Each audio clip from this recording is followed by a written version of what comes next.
Hello, you are very welcome along to this very special edition of the ECPO Patient Lounge.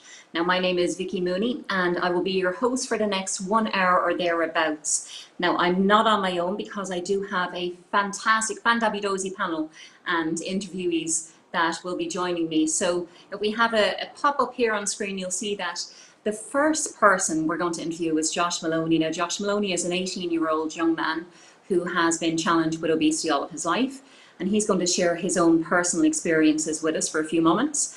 After that, we will have the lead of our stigma committee, Dr. Dominique Durer from Switzerland, who will join us to share with us what stigma and discrimination does to a person, whether they're young, old, or any age at all, really, how challenging it is and how we can possibly tackle that. Our psychologist is coming in with his opinion, and of course it is Professor Jason Halford, who is the president of EASO. Now, I'm not on my own, as I said. I do have the wonderful June Shannon, who is a health journalist, joining us. We have Susie Burney, our ECPO secretary and also ICPO executive director, joining us. Maury Murphy from the West in Ireland will be here with us as a secretary of ICPO. We have Mario Silva, who is the APCOI president, and you all know Mario from being with us many times before, and it wouldn't be the day that it is without our Director of Communications, Andrew Healing, who will be on the panel also. Now, if you would like to get in touch with us, you can indeed. You can go to Facebook, Twitter, Instagram, or any of the others on the next slide, and you will actually be able to see how you put a hashtag in, contact us, whether it is ECPO Patient Lounge, or for our very special day, hashtag ECPO Media 2021. So if you pop your questions in, use one of those hashtags, we'll be able to pick it back. A huge thanks to our supporters, Novo Nordisk and EASO, for making this happen, and we will be recording so you'll be able to watch it back. Now, before I actually go to our first interview, I did mention this was a very special edition. It's been a very busy time at ECPO. We have volunteers from, as people know, all across Europe. Between our stigma and our Living with Obesity campaign team, they have been flat out for months. Now, the reason for that is that we realized that long ago we need an image bank of positive imagery for people who have overweight or obesity. I think at this point we are all very upset, tired, and at some points getting distressed looking at some of the images that unfortunately we see in the media that probably show a child, a young person, an older person, a lady, and always looking, you know, rather sloppy, or perhaps not dressed well, or perhaps eating sweets or fast food. And let's face it, every single person has a lazy day. Every single person may eat sweets or a burger once in a while. So this we find discriminating, we find it stigmatizing, and when it's put out in the media and so many people are actually seeing that, it fuels that societal narrative that obesity is purely lifestyle.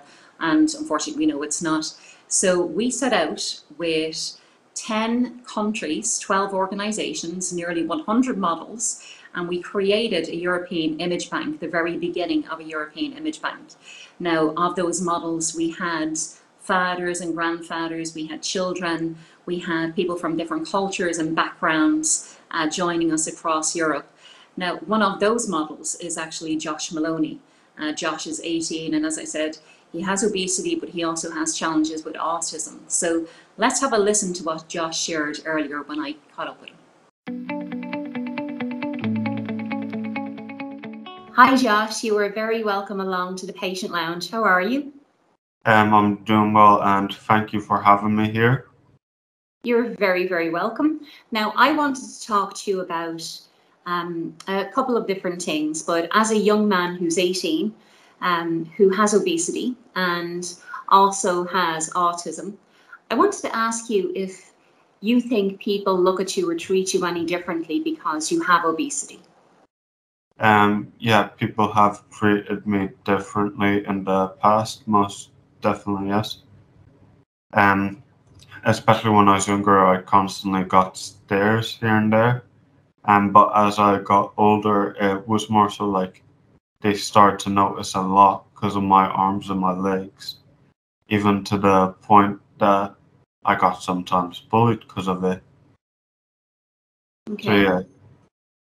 It's really hard when people stare. I've had obesity all my life, so I can understand. And when you were younger, and you're 18 now, when you were younger and people stared, how did you feel?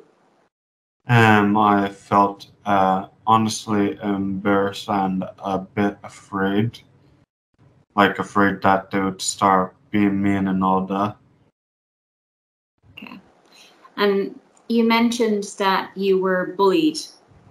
And what would a bully do, for instance, to a young man like yourself?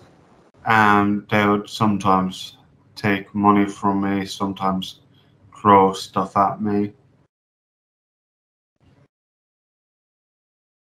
So yeah. And you're 18 now, and I think you're about 6'3", and you do a lot of walking. And do people treat you the same now, or do you think maybe you've become a bit more confident?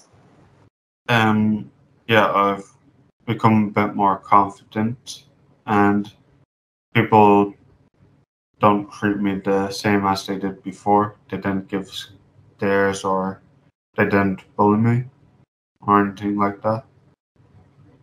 And it's quite common, and I know I'm 44, you're only 18. I would hate the idea of growing up in this world where social media, everybody is on social media and bullying is everywhere.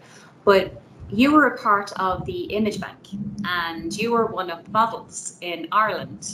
Yeah. And you took part in that. And can I ask, right, we know that we did this because we see terrible images in the media of, and particularly when it's a young person and they report on obesity and they show a picture of a child with loads of sweets, or with a big giant hamburger as if it's really wrong. And as a young guy in a photo shoot, how did you feel? Did you enjoy it? I enjoyed it. I did enjoy it. And you didn't feel embarrassed like you would have when you were younger with people staring? No, because I'm more confident than I was back then.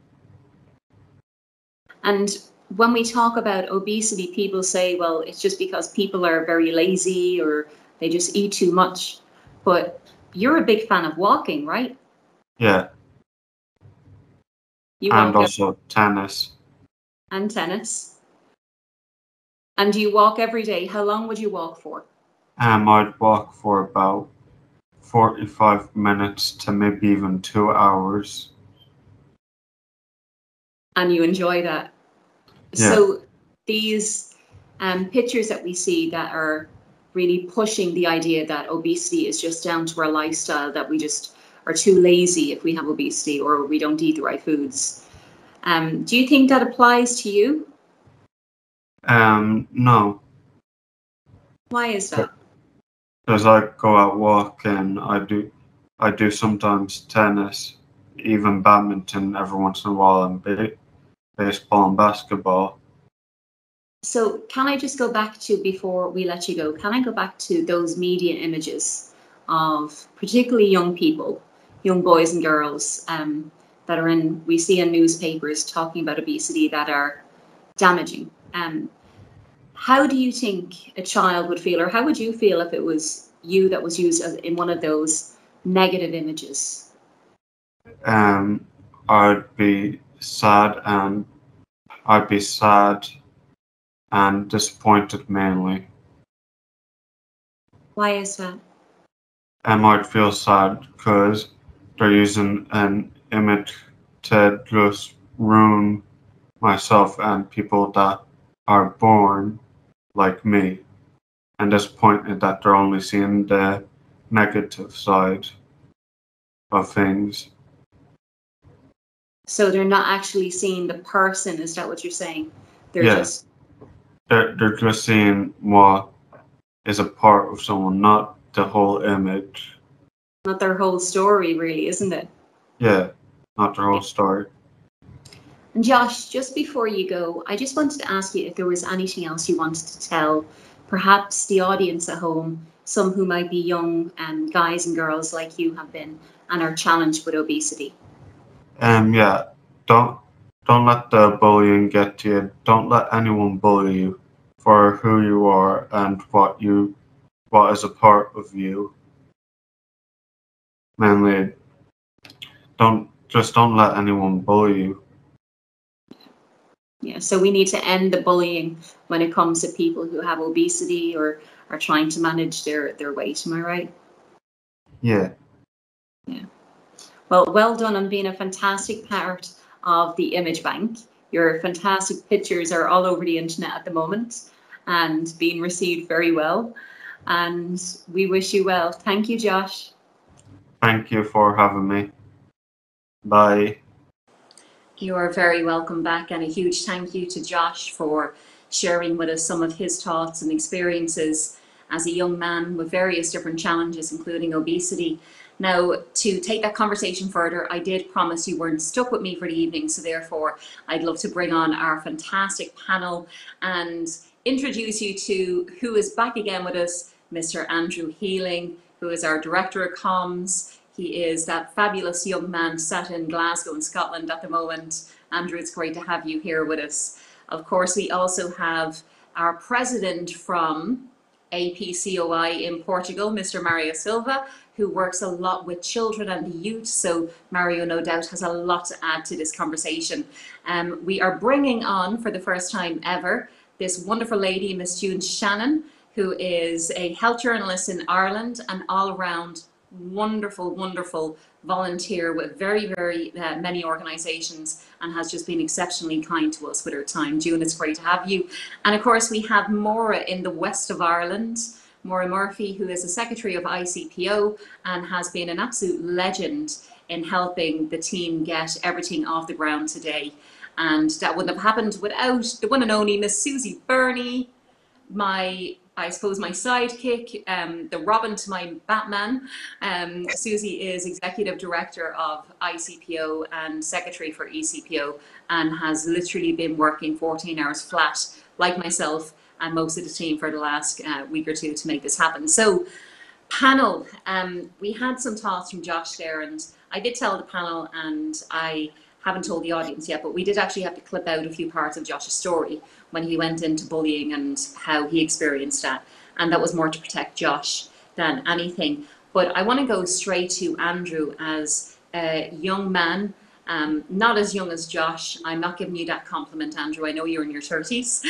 But as a fellow young man who has been challenged with obesity, was there anything when you were listening to Josh that perhaps you wanted to share?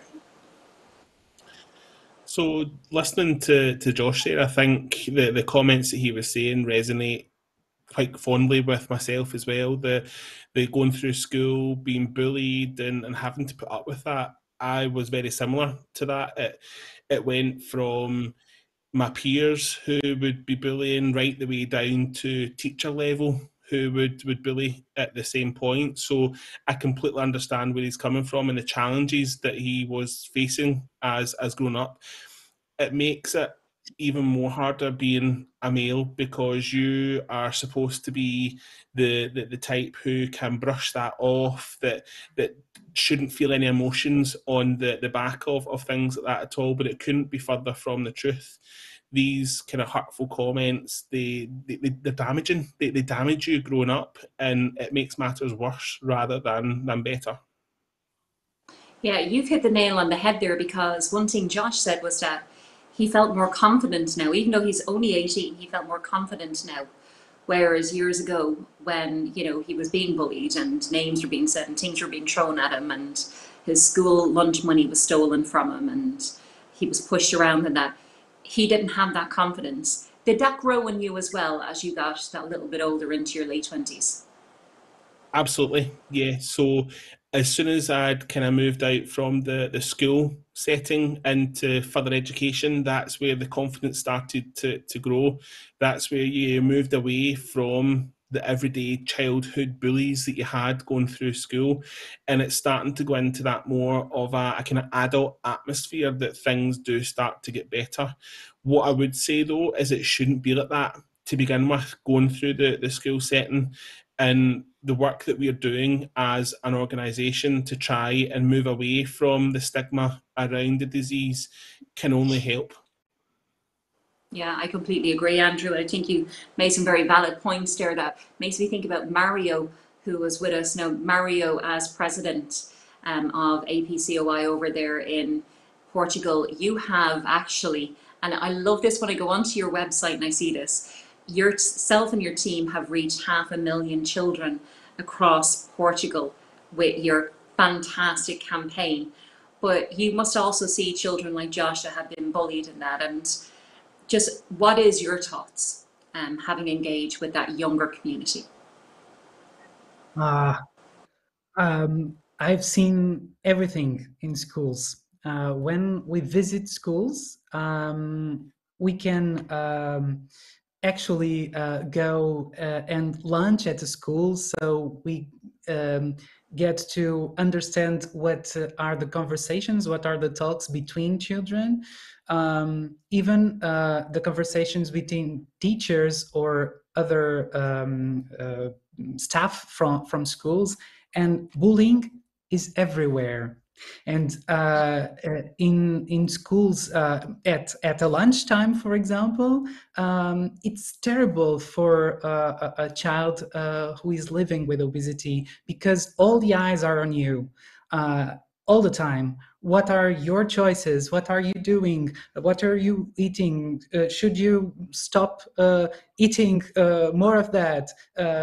And this needs to end. This guilty, this other peers do to children with obesity, it must end, because children do not choose. Children, or at any age, no one choose to live with obesity. And Jason, I was listening to him, and of course, because of other genetic predispositions, he's more predisposable to live with obesity than yes. So this idea, this simplistic idea that obesity, it's a choice of your lifestyle, what you eat, that's not true. You see Jason, he walks for so many times every day, and that's why this is so important, to change the imagery about obesity. This really needs to change, and this stigma needs to stop. And I want to say congratulations to all the team because of this beautiful campaign, and I really think it gonna be huge, and a huge change in the way that media talks and shows obesity. And we hope that they see it like us, like we are people, everyone have a face, and it's not just a number of a disease. Well, I can tell you now, Mario, that you have actually led us on beautifully. Just to touch on with our Irish ladies there, and I'm going to jump to Maura first, because I did see an absolutely tremendous post in the Irish Examiner, Maura, which actually said Irish participants join European campaign to fight stigma of obesity, and they have 3 images in there of people who have obesity. And more, as somebody who was a photographer in this campaign, and a model, and a guide, and a secretary, and probably a mentor and a shoulder to cry on when things got tough, how did you find it? If you can wrap it up in about a minute, give us your thoughts on that. I thought it was a great day, a great event that we put together, and especially the fact that people were so diverse in age, and Josh, I was talking to Josh the day of the event, and he was quite comfortable with everything. But what I do notice in around Ireland anyway is that children who are living with obesity are not seen. I don't know where they are. Are they hiding away? Where are they? You know, I think it should be brought right to the classroom, something like this image bank, to show them that, look, this is there. This is what people are living with. You know, people, and hopefully, I mean, as a child in school, I would have, been something similar to Josh. You know, that you would be not. I wasn't bullied, but you were slagged. There's no doubt about it. But this new image bank is amazing, and Josh was brilliant on the day. So he was absolutely brilliant, and he really ran with it. He enjoyed it, and like he's 6'3" now. My goodness, when I saw him before, I hadn't seen him in years. I thought, wow, he's a basketball player, you know. But I mean, look at the rugby players now. You know what I mean? They're all big guys, you know. We'll have to just learn to live with it. You know, we have to learn to accept people as they are. Yeah, and that's it. Like, I mean, they generally don't portray rugby players as lazy or sloppy or overeating. They show pictures of them looking their finest. Just like they should be showing people who have obesity and various other, you know, illnesses or diseases. You know, you should be showing people at their best, not at their worst. So I just want to jump quickly to Susie and June. Now, Susie, you were an organizer of this. However, you had also spoken to a young lady from down the south of Ireland. Do you want to share some of your thoughts on what you've heard so far? And yeah, thanks, Vicky. I know Cara quite a while, and she used to come to our family walks with her mum and that. And just some thoughts came to me there, like listening to Josh and how hard it is for young children. She went to her GP years ago just with a simple cough, and her GP said to her, "Are you the biggest in your class?" And she thought, you know, "No, I'm not the tallest. There's one girl taller." And he said, "No, I meant the biggest." And she said that upset her terribly. And, you know, children are facing this at such a young age. And she came out with something I thought for a 12-year-old child was just absolutely fantastic. And I wish everybody could think like this. She said, I have the notes here. She said, "I know not everybody who's overweight eats fries, and not everybody who eats fries is overweight." And she said, "My dad can eat what he likes and he doesn't put on any weight, but people think I eat more than my dad and he's thin." And, you know, to have that level of understanding at her age is fantastic. But then I wonder what she's facing when she goes to school, and we hear Mario with his statistics and Josh, what he's gone through. So I'm hoping this image bank is going to change that and change people's perceptions. I definitely think you're on the right tracks, Susie, there.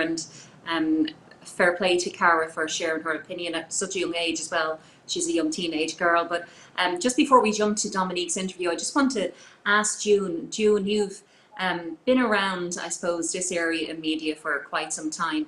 What is your thoughts on, I suppose, what you're hearing from Josh and the idea of the image bank? Hi, thanks a million. Yeah, well, first of all, congratulations on the image bank. It's so badly needed. As a journalist, a health journalist who covers obesity and other diseases, it's great to have it and to have access to it, which it's so important, because, as we said before, all other media outlets use is a photo of a child stuffing a burger into their mouths, or a cut off. You think everyone living with obesity has no head, you know, and or the dreaded weighing scales, which I hate. Or there's that measuring tape around the tummy. We all know them. They're just awful images. So congratulations on the image bank. It's brilliant. And I'm going to hopefully more journalists will start to use it and know what's out there. It's brilliant. I thought Josh was amazing. He was just so articulate and he spoke so well. And, you know, it was awful to see that he was bullied. I mean, it made me think of, you know, that bullying and at a young age, it's terrible to think that young children bully each other, but of course it happens. It's life. But it'd be good, you know, I would think, you know, parents need to take responsibility for it as well and explain to their children when they're young that we're all different. It would be very boring if we all looked the same. And, you know, parents need to explain to their children that, you know, just because someone looks different, because let's face it, that's what kids pick on. They pick on how you look like, or you speak like, or if you've any difference about you at all. So it needs to start at home, and we need to explain to children from a young age that everyone is different and not to be unkind. But I think Josh did a brilliant job, and I really welcome this. I worry with the bullying and I worry with the stigma, and the reason why I'm so welcoming of this campaign is we know that stigma stops people from seeking help. We've seen it in mental health, mental illness, where if people feel stigmatized for something, they're not going to reach out for help. So you'll have people who are living with obesity who will be afraid to take that step if they have a worry about their health, or they have a problem or a pain or an ache or anything at all. They might be afraid to reach out for help, for medical help. So from a health journalist perspective, I very much welcome it, and anything we can do to stop the stigma around this disease is very welcome. June, you are so kind with your words. We are all absolutely delighted that we could make this happen, and that you actually agree with what we've created. And you've led us perfectly into our next interview with Dr. Dominique Durer from Switzerland. And Dominique has worked and has been a lead of the Stigma Committee for quite some time, along with our colleagues up in Sweden, Christina and David, where they've done some marvellous work together. Dominique shared some of her thoughts on stigma and the media imagery bank that I suppose that we have created. And let's hear what Dominique had to say.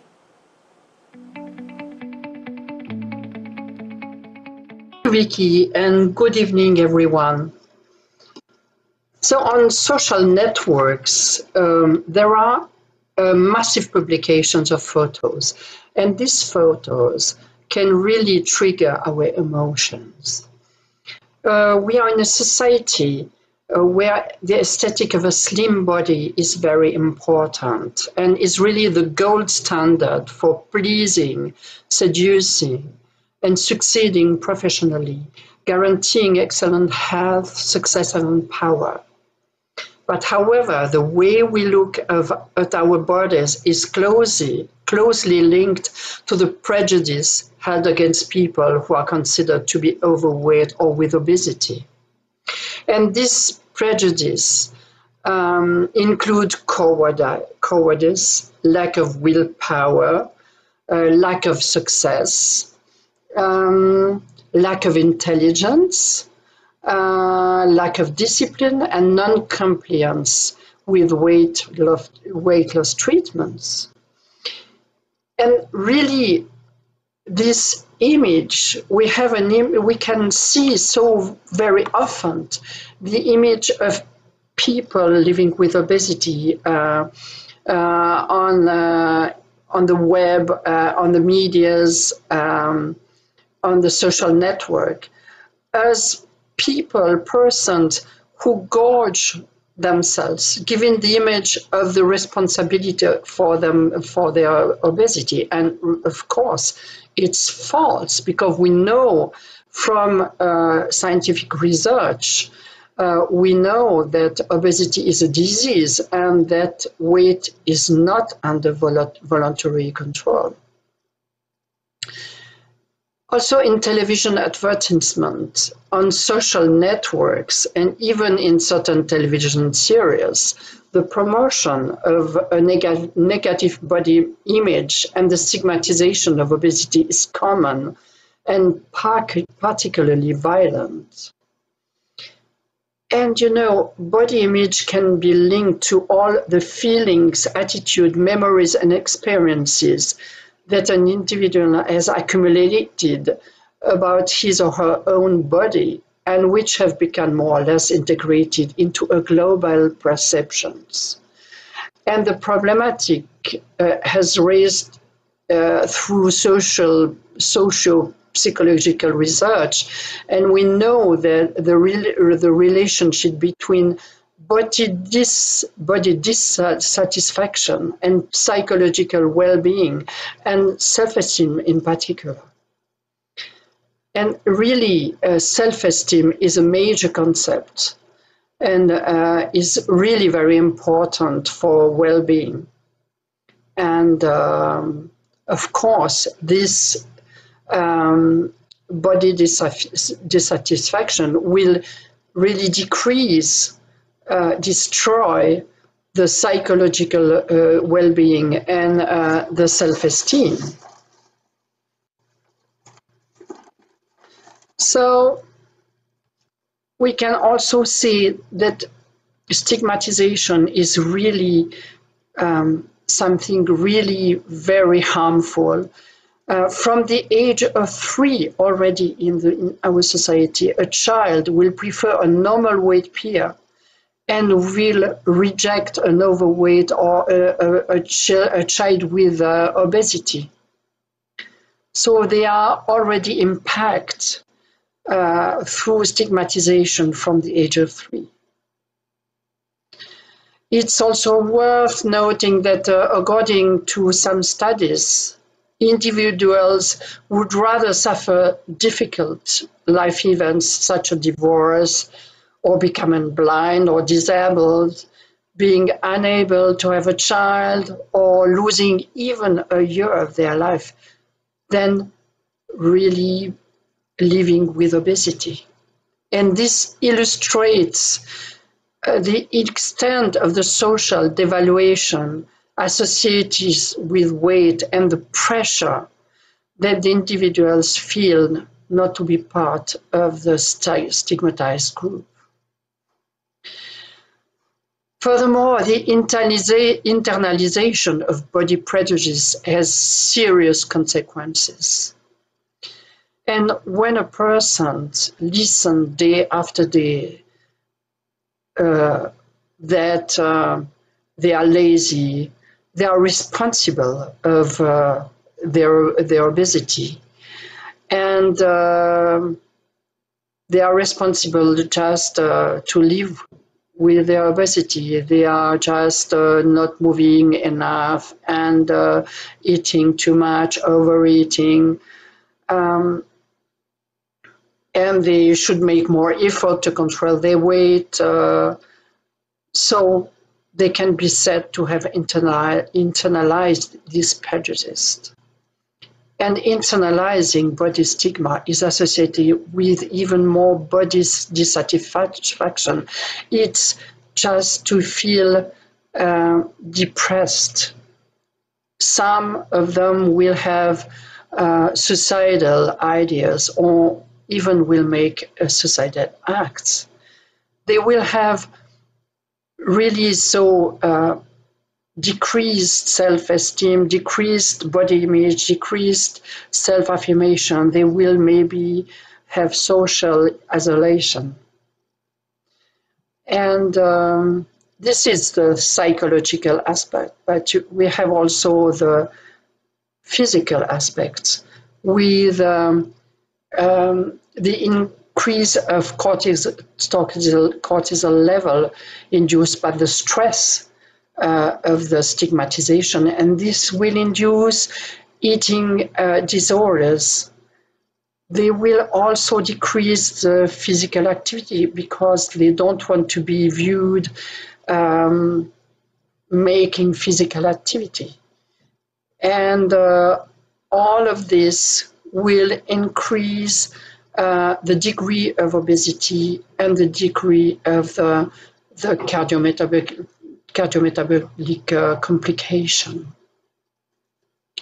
So we can see that the prevailing view that people are responsible for their weight, despite the abundant scientific evidence of the complex and multifactorial causes of obesity, is one reason why weight stigma persists.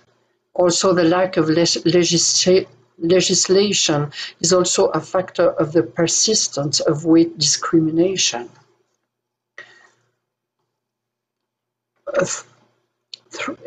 My patients really often come to my consultation with stories about stigmatization in other health, from other healthcare professionals. And this is really destroying because these patients won't come again to other and further consultations. And they will just come in emergency when it will be really the last moment. So their health will be really badly impacted. So how to change this? So if we can say that in the media, the roots, we can say that a more positive portrayal of people with obesity has been proposed to challenge their stereotypes of body weight. And the Root Center with Professor Rebecca Poole have developed guidelines for the appropriate portrayal of people with obesity in the media, including avoidance of images that focus solely on the excess weight of people, isolating certain parts of their bodies, specifically the image chosen should include men and women of all ages with different appearance and in different careers, activities, and lifestyles. So in this context, ECPO has decided to create the first non-stigmatizing image bank in Europe.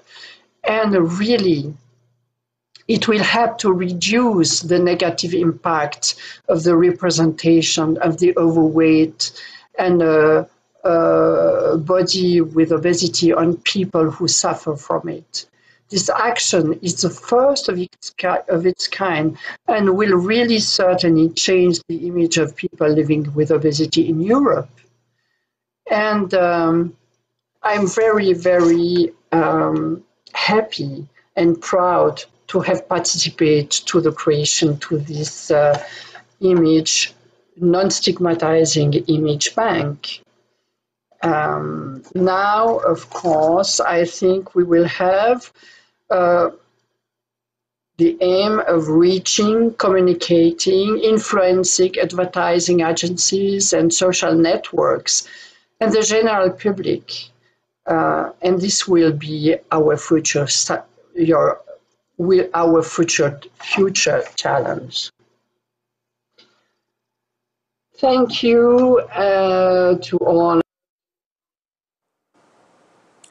And you're very welcome back. Now, a huge thank you to Dr. Dominique Durer, who is a part of our patient council, the lead of our stigma committee, and is located over in Switzerland.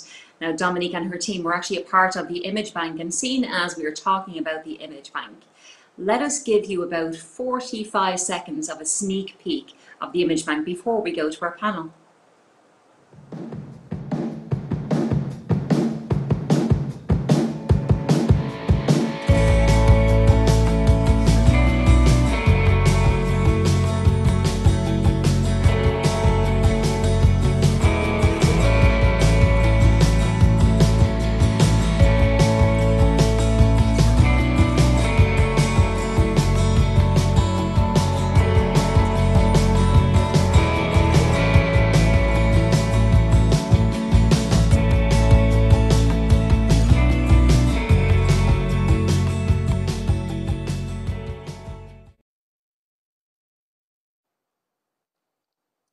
So there you have it.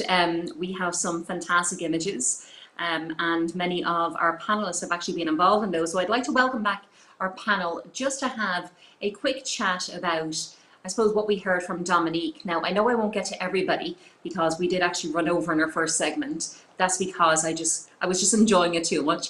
But I want to come to Susie first because, Susie, when we actually listened to what Dominique said about the stigma, we're not pointing blame or fingers, right? No, that'd be too easy to do. We know stigma's there and we know it happens, and it happens whether in the healthcare setting or it can, we know all the examples and we've heard them. It's not about pointing, and it's not about even being politically correct and about us wanting people to be nicer to us. In my own life, my own parents have said things to me in the past and it's unintentional. Their motivation is that they want to help. So quite often, even in the healthcare setting, it's unintentional. And mainly it's down to lack of knowledge, lack of understanding, not knowing enough about obesity as a disease. And just, yeah, we need to focus on how to change it, because the outcome is the same, whether it's intentional or unintentional, the outcome is the same. So we don't need to look back and see, why did it happen, and point fingers or blame at anybody. We just need to say, how can we change this? And this is what we're doing with this image bank. It's absolutely fantastic. It really is. And when I look at the images, even seeing that like 40-odd second video of just image popping up one after the other, and when I go on social media now, and if you want to actually go on social media and check out some of the images that have gone out today, if you put in hashtag ECPO Media 2021, you'll actually get a flood of information, and especially what Dominique shared as well on stigma and internalized and externalized stigma. As Susie said, it's not always somebody intentionally doing that. And Maura, can I come to you before we actually jump into our next video, because I want to make sure that we leave ourselves plenty of time after Jason's interview as well. But we've had many a conversation, and when we say, is it intentional or is it not intentional?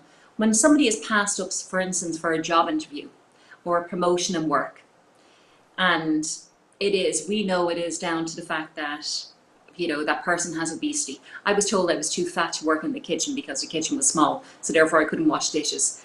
That was intentional. I know that was intentional. What's your thoughts on that? Do people Well, I realise, was you think? passed.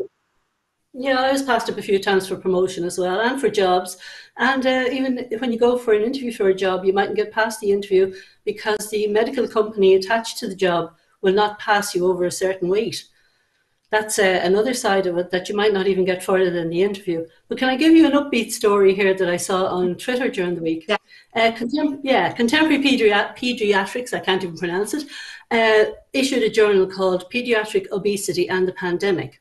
And they came up with the picture for the front of it of an extended tummy and somebody holding the tummy. And a girl called Sarah Armstrong got onto Twitter and objected to it. And she filled Twitter, and the comments were, how can you stigmatize a child like this? But seeing the error, they corrected it, and in a matter of days, they fixed the cover page and they pledged a more thoughtful approach in the future. And most importantly, I think they faced it and they fixed it. No excuses and no rationalization. So I think that's a great start, and it's an upbeat story. You know, it's an upbeat thing, you know, which is good.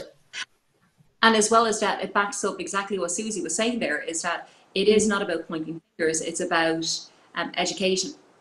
I think we've all grown up in that kind of society of not having alignment with the science of obesity, so therefore not realizing that it's not all just get out and go for a walk or a jog and, you know, put the fries down.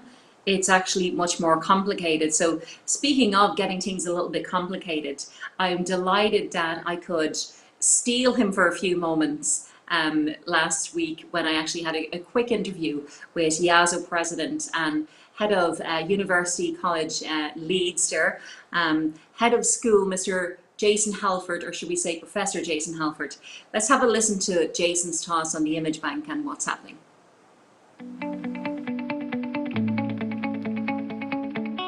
Hi Jason, you are very welcome along to ECPO's Patient Lounge. As president of EASO, it is wonderful to have you here. Now, we're talking about our image bank and how important it is for us as the patient community, or even people who carry weight.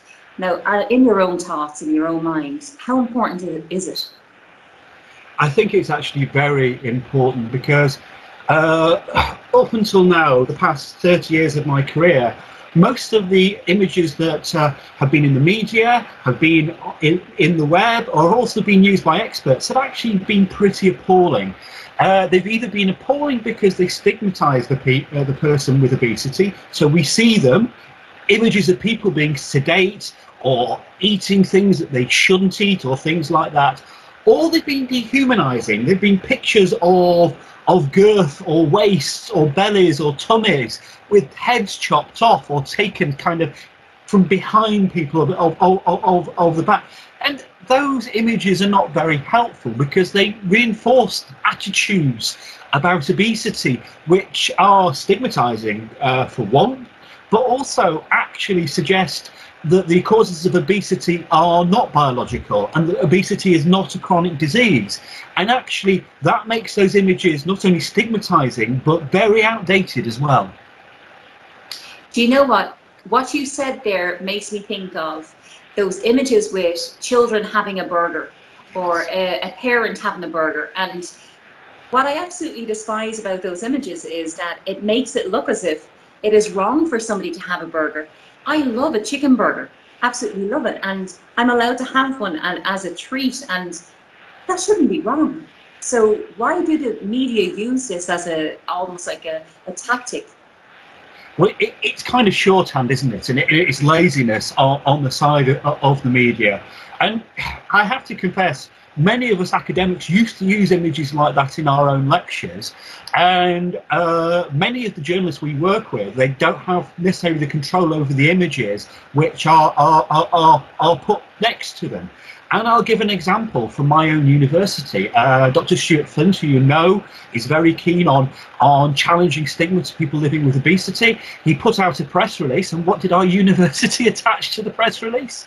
One of those self-same stigmatizing images, and so, you know, even now we battle with ourselves. but they are kind of a shorthand for what is wrong with the individual, and they're blaming the individual. And I think the point you make about having a burger as a treat is very important. When we start restricting our food intake and ban entire swathes of stuff, often we're setting ourselves up to fail, because you can't have an anhedonic relationship with food.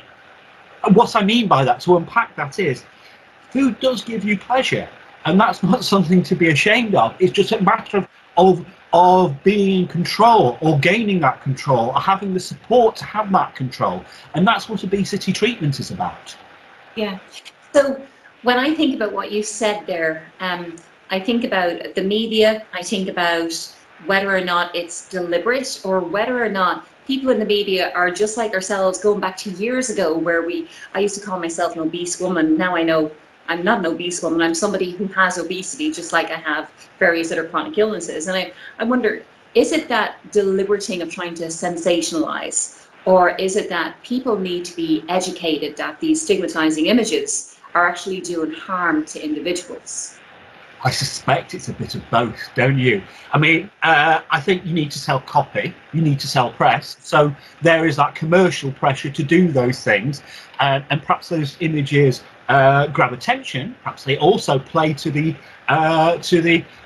prejudices of their readers as well. You know, so it might be on that. But again, there's also an education piece to work, and I think many of the journalists we work with get it now. Certainly in the traditional media. What worries me is social media. And social media is the Wild West, as we know. And we saw that, for instance, in the European study, it was social media which was where a lot of the negative attitudes were having an impact in terms of depression, anxiety, in terms of the 3,000 people we surveyed across Europe. It wasn't the broadcast media, which is a traditional media, although people found that a bit distressing, but that was about the coverage of COVID and the risks. So that just aroused concern. But it was the social media and the negative image of people in social media which was having the impact. And remember, these were people who are isolating, as well as not being allowed to go out of the house as families. Often they were additionally isolating because of their condition, so particularly lonely, particularly vulnerable. And those images, I think, hit home quite hard in terms of the impact they had on people and what they thought about themselves. And that's the critical thing. What do those images do to people in terms of what they think about themselves and their own agency to do stuff?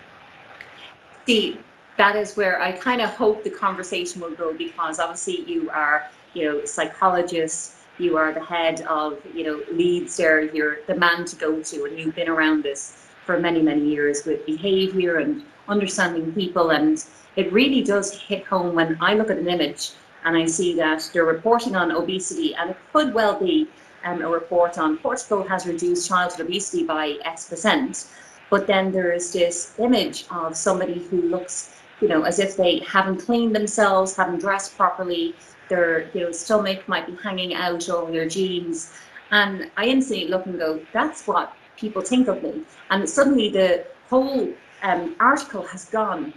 But then when I look at our media image bank of what we've created of people who have obesity, who look after themselves and can dress positively and clean and aren't that lazy, sloppy image that the media has been reporting, I kind of feel a bit empowered.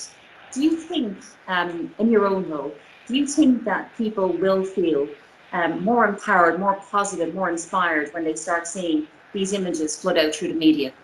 Right. I'll say two things. First of all, those tropes associated with obesity were measured by Mickey Stunkard in the 1950s. So they're kind of tough. And kids, very young kids, we see them have those tropes. We also see them associated with partners of people who live with obesity. However, the point we make, the positive point you make, is very important, because as individuals, we identify with our group. Yes. Okay?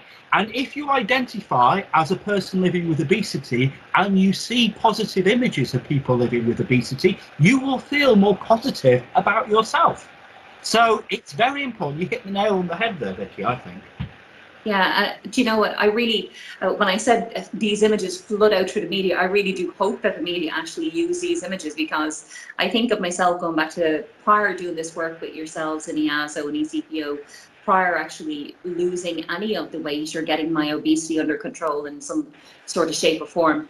And I was actually quite depressed. I was quite down on myself. And when you say people identify, I identified with those images. Now I don't. I look at those images and go, wow, why would they do that? You know, so people really do identify. But just before we let you go, because I know you are incredibly busy in school, have you any other thoughts that you want to leave us with, just on the note about the media image bank and the importance of it? Just your own thoughts, Jason.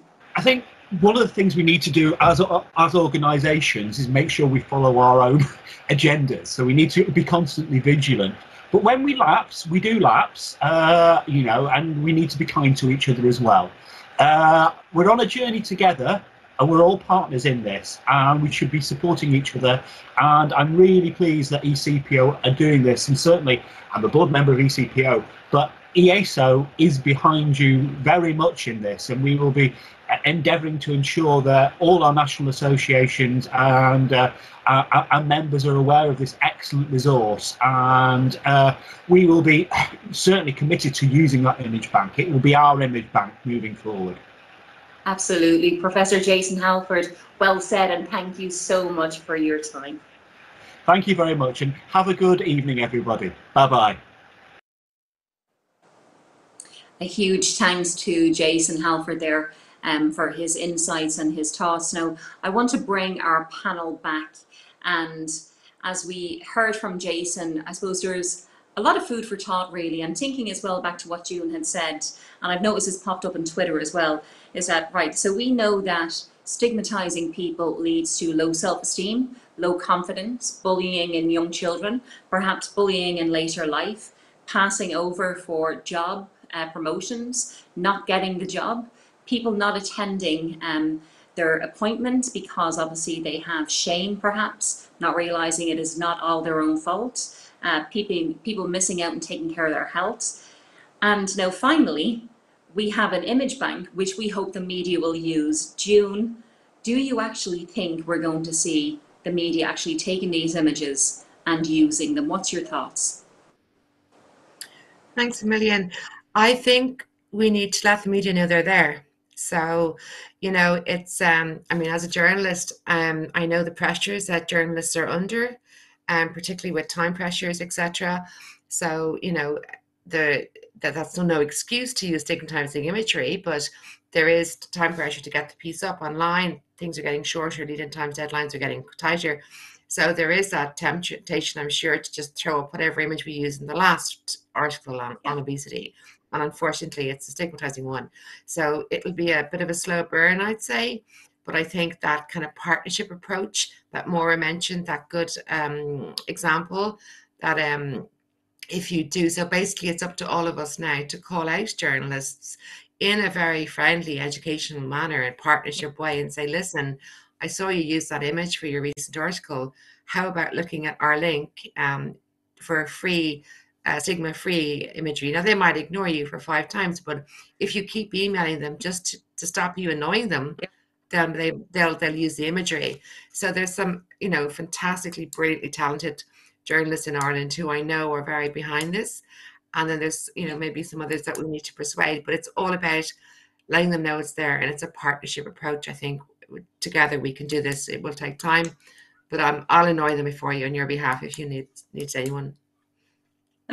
You are so kind. We will definitely hold that to you. I'm just thinking, as you said that, and I know our press office in Belgium, in Brussels, actually sent out our press release to very many thousand journalists and picture editors. So hopefully we have good pick up and take up on that, but we will still link in with you, June, on that. But it was great to see as well today that we also had support from WHO Europe Regional Office, and we had a fantastic quote that was delivered by Kremlin with Samarik. Now, I hope I got his surname correct. I probably got it wrong, Kremlin, I apologize. But knowing that we have that support and seeing the work that you guys do in Portugal, Mario, you know, what does this mean to you? because it is a recognition of the way that we are doing step by step is coming to a result. And in Portugal, as WHO said very recently, we together, all the organizations working on obesity field, could decrease the percentage of children living with obesity and pre-obesity in the last 10 years.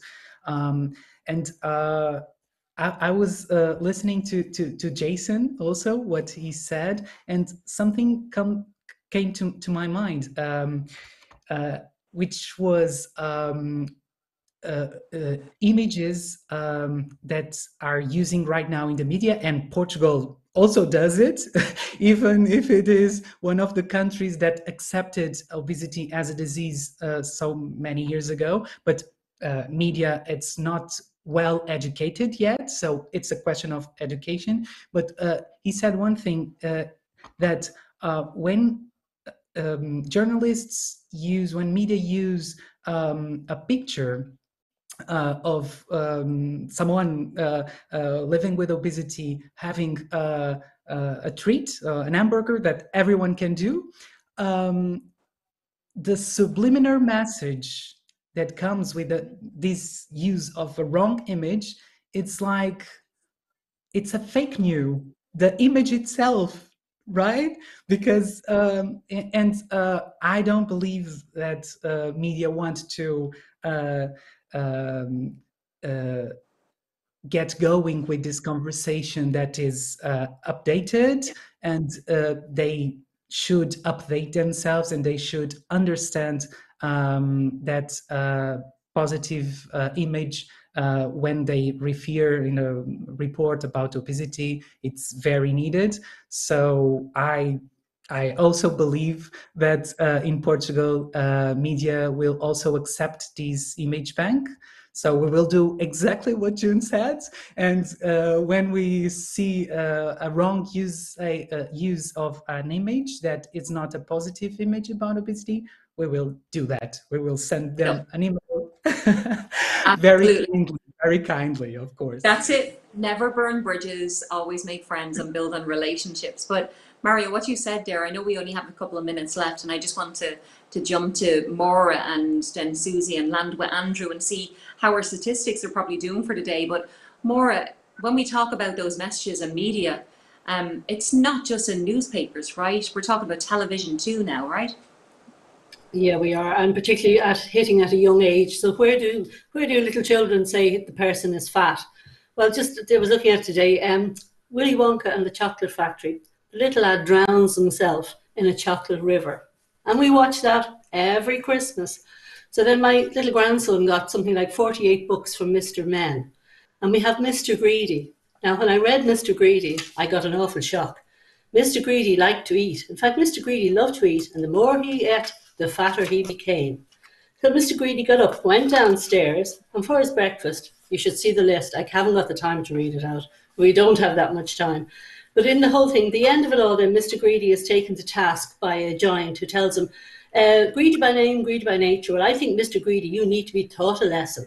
So he taught him a lesson. And then Mr. Greedy said, oh, I promise I won't do it again. So the book ends. So if you know anybody who's as greedy as Mr. Greedy used to be, you know what to tell them, don't you? That, I'm sure, I know you're shocked. What about Thomas the Tank Engine and the Fat Controller?